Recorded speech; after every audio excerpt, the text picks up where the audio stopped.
Hello friends, जय हिंद। आपका फिर स्वागत है आपके अपने चैनल गौरव एजुकेशन हब पे। मित्रों, आज हम जो बात करने वाले हैं वो होगा डीएनए की संरचना। इसके पहले हमने वंशागति के आणविक आधार में हमने देखा था न्यूक्लियोटाइड के बारे में, जिसमें जिसमें यह बात आपको बताई गई थी। जो आपके न्यूक्लियोटाइड होते हैं उनके दो भाग होते हैं, आरएनए और डीएनए। तो उनमें से हम आज बात करेंगे किसके बारे में, तो डीएनए की संरचना के बारे में। तो चलिए शुरू करते हैं डीएनए की संरचना। इसके पहले अगर आपने वांशिक आणविक आधार वाला वीडियो नहीं देखा है तो आप जाकर चैनल पर जाकर आप वीडियो में जाकर उसको देख सकते हैं। ठीक है, तो चलिए शुरू करते हैं। तो अभी आप जो इधर देख रहे हैं उसको हम थोड़ा सा कुछ देर बात समझेंगे। पहले आप इधर की बात को समझ लेते हैं। तो डीएनए होता क्या है, उसमें क्या क्या संगठन होते हैं। देखिए, जो आपके न्यूक्लियोटाइड के संगठन होंगे सेम आपका उसी तरह आपका डीएनए के भी संगठन, क्योंकि उसी के भाग ही होते हैं। तो जैसे कि आपने देखा था पीछे न्यूक्लियोटाइड के बारे में, यानी कि जो आपके न्यूक्लियोटाइड होते हैं,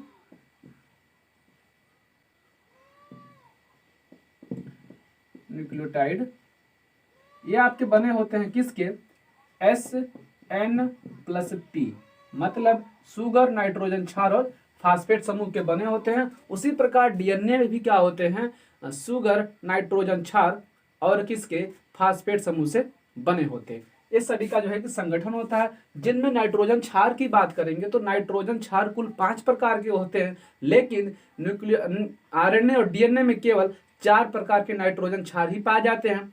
अब कौन कौन से पाए जाते हैं, तो हम डीएनए की बात करेंगे तो डीएनए में जो नाइट्रोजन क्षार पाए जाते हैं, डीएनए में जो आपके नाइट्रोजन क्षार पाए जाते हैं उनके नाम कुछ इस प्रकार हैं।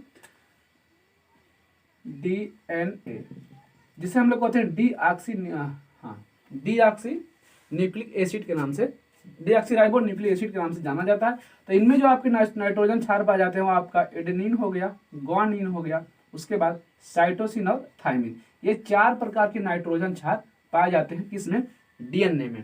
ठीक है, अब इनके हम थोड़ा सा सूत्र और संगठन के हिसाब से चीजों को देख लेते हैं। तो इधर जो फिगर आपको दिख रहा है उसकी हम बात कर लेते हैं। इधर आप देखेंगे तो ये जो पूरा सर्कल बनाया गया ये किसका है, तो ये शर्करा का है। उसमें भी कौन सा, तो पेंटोज प्रकार का जो शर्करा आपकी इसमें पाया जाता है डीएनए में, उसका जो आपका चित्र बनाया गया जो कि एक फार्मूले के रूप में संगठित है। इसे हम पंचवर्णीय शर्करा भी कहते हैं, यानी पेंटोज प्रकार का शर्करा कहते हैं, क्योंकि ये 5 कार्बन का संगठन होता है। इसे आपका डीऑक्सीराइबो शर्करा के नाम से भी इसे हम लोग जानते हैं, जो कि डीएनए में पाया जाता है। ठीक है ना। अब देखिए डीऑक्सी शर्करा, उसके बाद क्या होते हैं ना, इसमें पहले और तीसरे और चौथे और पांचवें से क्या होता है, हाइड्रोक्सिल समूह जुड़ता है, यानी OH जुड़ता है। ये इसकी विशेषता है। उसके बाद देखेंगे तो इसमें जो नाइट्रोजन क्षार जो जुड़ते हैं, यहाँ पर आप देखेंगे पहले वाले कार्बन में जो हाइड्रोजन ज्वाइंट होता है वहां पर, तो यहाँ पे नाइट्रोजन जो क्षार जुड़ता है कौन से बंध से, यह प्रश्न पूछे जाते हैं। तो ये जो बंध से जुड़ता है उसे कहते हैं ग्लासकेटिक बंध द्वारा ये जुड़ते हैं। कौन से, नाइट्रोजन क्षार, वही नाइट्रोजन क्षार जो आपको यहाँ पर दिख रहा है।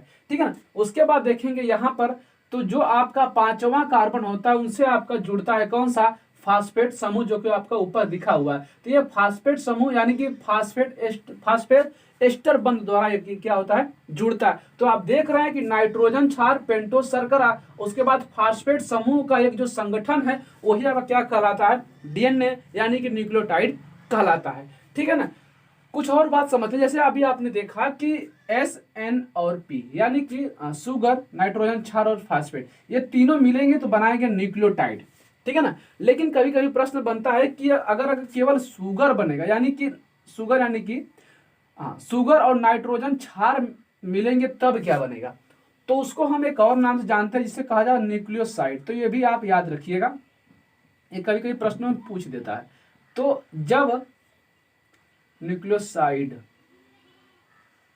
ठीक है, तो जब सुगर यानी कि आपका सुगर और नाइट्रोजन क्षार केवल 2 ही लोग पार्टिसिपेट करेंगे, उस कंडीशन में इसको कहते हैं न्यूक्लियोसाइड, ना कि न्यूक्लियोटाइड। तीनों मिलकर करेंगे तो हम कहेंगे इसको न्यूक्लियोटाइड। तो इसे भी आप याद रखिएगा। ये तो वो रहा आपका संगठन। सूत्र इसका होता है C5, यानी 5 कार्बन होते हैं। हाइड्रोजन के 10 अणु होते हैं, आप काउंट करके देख सकते हैं। उसके बाद आपके ऑक्सीजन की 4 अणु पाए जाते हैं। तो इसका C5H10 और O4 जो इसका क्या होता है, इसका रासायनिक सूत्र होता है किसका, डीएनए का। ठीक है, इसके डीऑक्सीराइबो न्यूक्लिक शर्करा के नाम से जानते हैं। अब देखते हैं इसका संगठन और आबंध किस प्रकार का होता है। यहां तक अगर आपको समझ में आएगा तो वीडियो को लाइक कर दीजिए। इसको मिटा देते हैं, यहाँ पे और बातें आपको समझाते हैं। अब देखिए जो डीएनए होते हैं, डीएनए में जरूरी क्या है, पहले आपका शुगर, दूसरे नंबर पर आपको चाहिए नाइट्रोजन क्षार,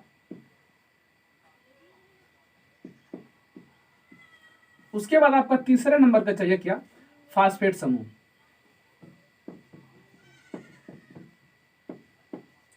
ये फास्फेट समूह, ये तीन चीज चाहिए डीएनए के बनाने के लिए। अब ये किस प्रकार संगठन बनाते हैं, चलिए आइए देखते हैं फिगर के माध्यम से। तो इनका जो संगठन बनता है, इसमें डबल हेलिक्स पाए जाते हैं। डबल हेलिक्स का मतलब क्या होता है, दोनों तरफ इसमें जो कि स्तंभ होते हैं, इसमें डीएनए में दोनों तरफ स्तंभ होते हैं, उसके बाद बीच में बंद होता है।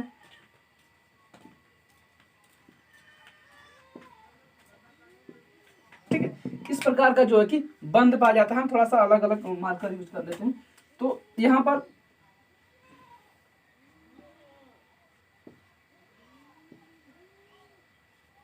इस प्रकार की जो आकृति पाई जाती है। अब यहाँ पे अभी जो नाइट्रोजन क्षार आपने देखा हुआ था, उसमें कई प्रकार के थे, 4 प्रकार के, ए जी और सी, या जी उल्टा भी जी सी भी कर सकते हो, ऐसे करके, ठीक है ना। जिसमें जो बंद बनता है ना, वो आपका बनता है ए टी और आपके जी सी, जिसमें ए टी आपके डबल बॉन्ड से होते हैं और आपके जी सी क्या होते हैं, ट्रिपल बॉन्ड द्वारा जुड़ते हैं, किसमें, डीएनए की संरचना में। तो यहां पर क्या होता है, जो जुड़ता है, यहां पर जो जुड़ेगा, कैसे जुड़ेगा, यहां पर ए और यहां पर टी, यहां पर जी और यहां पर सी, A T G C, A T G और सी। इस प्रकार का जो क्रम होगा, ये बनता चला जाएगा। ये आपके इस प्रकार की जो श्रेणी में जुड़ते हैं, तो पहले एटी जीसी ऐसे करके जुड़ते हैं। यहां पर उल्टा भी हो सकता है, टी ए भी हो सकता है और सी जी भी हो सकता है, जिसमें कोई आप क्या करेंगे, इसमें कोई दिक्कत वाली बात नहीं, ऐसा नहीं करेंगे आपकी, मतलब यहां से इसको आप नहीं जोड़ सकते, मतलब टी सी नहीं हो सकता। यहां पर जब भी होगा तो ए टी होगा, या तो फिर क्या होगा, जी सी होगा। जैसा कि आप फिगर में देख रहे होंगे, जो आपको फिगर स्क्रीन पर दिख रहा है, उसमें भी इस प्रकार की जो है कि संगठन को दर्शाया गया है। तो यहां पर आप देखेंगे जो आपका बाहरी आवरण, यानी कि जो इसको हेलिक्स होता है, ये जो हेलिक्स होता है, इसे हम कहते हैं पॉलीन्यूक्लियोटाइड। नाम सुना होगा आप लोगों ने, पॉलीन्यूक्लियो, ये टाइड के बने होते हैं आपके बाहरी हेलिक्स, यानी कि जो आपके दोनों हेलिक्स होते हैं, किसके बने होते हैं, पॉलीन्यूक्लियोटाइड के। और इसी में आपका क्या ज्वाइंट होता है, तो फास्फेट समूह, यानी कि PO4, ये आपके ज्वाइंट होते हैं। उसके बाद इनकी संरचना की बात करेंगे, तो हमने तो आपको सीधा बनाकर दिखा दिया, दरअसल सीधा होते नहीं है। ये कैसे होते हैं, तो कुंडली के आकार के होते हैं, मतलब कुछ इस प्रकार की इनकी संरचना होती है। अगर संरचना इसकी इनके बनाया जाए तो किस इस प्रकार की संरचना मिलेगी आपको, इसे कहते हैं कुंडली संरचना। तो कुछ ऐसे मिलेगी आपको,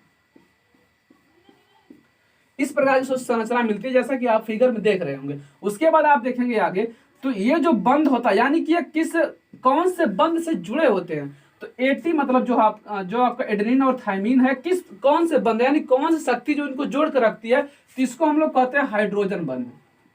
याद रखिएगा, ये आपका क्या होता है, हाइड्रोजन बंद द्वारा आपस में जुड़ते रहते हैं। कौन, एटी और एटीजीसी, एटीसीसी, जो जितने भी आपको जुड़ रहे हैं यहाँ पर, सब हाइड्रोजन बंद द्वारा जुड़ते हैं। उसके बाद एक और बात आप यहाँ पर नोट करेंगे, यहाँ पर ये दोनों आपस में बराबर भी होते हैं, यानी कि जितना ए होगा उतना क्या होगा, टी होगा, और जितना जी होता है उतना क्या होता है, सी होता है, यानी कि जो आपस में बराबर होते हैं। अगर कहा जाए कि किसी न्यूक्लियोटाइड में ए का मान, यानी कि ए के अणु 20 हैं, तो टी के अणु होंगे, तो आप बता सकते हैं, क्योंकि आप जानते हैं कि ए और टी आपस में बराबर होते हैं। तो अगर ए आपके 20 अणु हैं, तो टी भी कितने होंगे, 20 अणु होंगे। तो इस प्रकार के प्रश्न भी पूछ देता है कभी कभी, बता दीजिए कि किसी न्यूक्लियोटाइड में, यानी जो एडेनिन है वो 40 है, तो आप साइटोसिन का मान बता दीजिए। तो यहाँ पर भी आप कर सकते हो कैसे, इसका मान है अगर यहाँ पे 40 दे रखा है तो चूंकि बराबर होते हैं तो ये भी 40,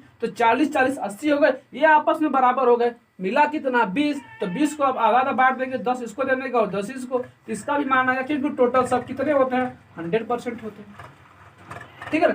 इस प्रकार की जो आपके डीएनए की संरचनाएं होती हैं और इस प्रकार के संगठन से क्या होते हैं, एक पीढ़ी से दूसरी पीढ़ी में सूचनाओं को ट्रांसफर करते हैं और लंबे समय तक सूचनाओं के अपने अंदर समाहित करके रख लेते हैं। कौन? तो डीएनए।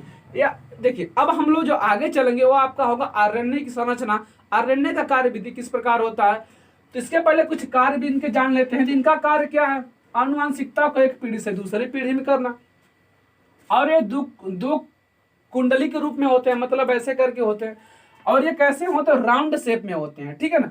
अब ये हेलिक्स की बात करेंगे तो इसको आप जानते ही हैं, जो आपका बाहरी आवरण यानी जो आपके स्तंभ होते हैं किसके बने होते हैं, पॉलीन्यूक्लियोटाइड और किसके, फास्फेट समूह से बने होते हैं। क्योंकि देखिए यहाँ तो संबंध मिल गया कि नाइट्रोजन क्षार है, लेकिन आप ये भी जानते हैं कि डीएनए जो बने 3 चीज से मिलकर बने होते हैं, किसके, शुगर, नाइट्रोजन क्षार और फास्फेट समूह। तो तीनों चीज यहाँ होना जरूरी है। तो यहाँ पे आपके मिल जाएंगे कौन से, नाइट्रोजन क्षार आपको यहाँ मिल गए और फास्फेट समूह यहाँ मिल गए और शुगर आपके यहाँ मिल गए। तो तीनों मिलकर क्या बना दिया, न्यूक्लियोटाइड, और न्यूक्लियोटाइड का ही एक भाग क्या होता है, डीएनए होता है। उम्मीद करते हैं वीडियो आपको समझ में आएगा। आगे हम बात जो करेंगे किसके, आरएनए की संरचना और उसकी कार्यविधि। तब तक के लिए जय हिंद, जय भारत। वीडियो को लाइक कर दीजिए, अगर नए हैं तो चैनल से जुड़ जाइए। जय हिंद।